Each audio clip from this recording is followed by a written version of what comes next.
welcome everyone. So I was trying to set up here this morning. I realized that if I sat right here, you could see that image of the cross behind me in the wood, and we can all be reminded of the love of Christ that symbolizes. Well, you've heard me say it before. You've probably been saying it, and others as well. These are tough, and even agonizing times that we are living through right now. As individuals, families, faith communities, nation, and world, we're in the midst of the kind of major historical events that will be written about and considered for years to come. Yet we're living this history right now, laboring through it, seeking to understand from day to day what we should be doing and what this all means for family, faith community, nation, and world.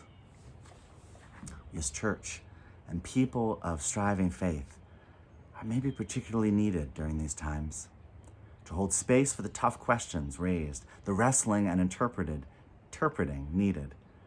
Now more than ever, we need communities that help us gather for worship, Bible study, to guide and direct our efforts to help the wider community and world, and for laughter at coffee hour and community fun night.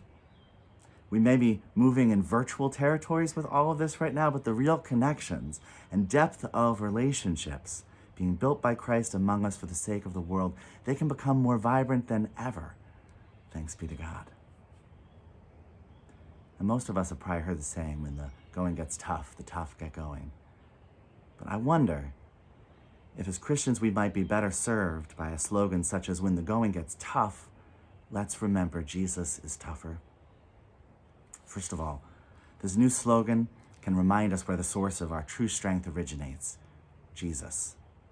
This is our good shepherd, the one who came to give life and to give life abundantly. Second, this new slogan might also help guard against the unhelpful and perhaps even harmful notion that when faced with struggles, we simply need to toughen up in order to succeed. In reality, when faced with struggles, we may find that the road to true strength and healing and hope comes not from toughening up, but from seeing that these struggles invite us to plumb the depths of our vulnerability, as well as admitting to our shortcomings and struggles.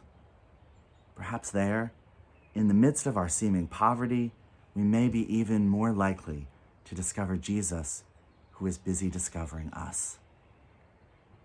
Jesus, the source of true strength.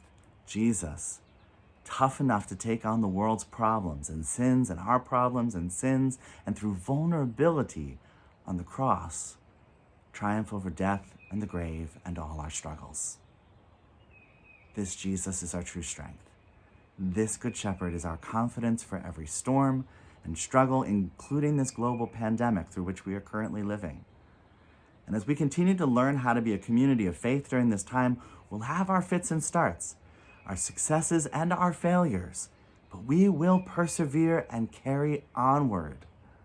Not because we're tough enough, but because the endeavor of sharing the gospel for the world is too important not to continue. And because Christ, our Good Shepherd, is tough enough to take on all our challenges together. Thanks be to God. Blessings to all of you. Till the next time.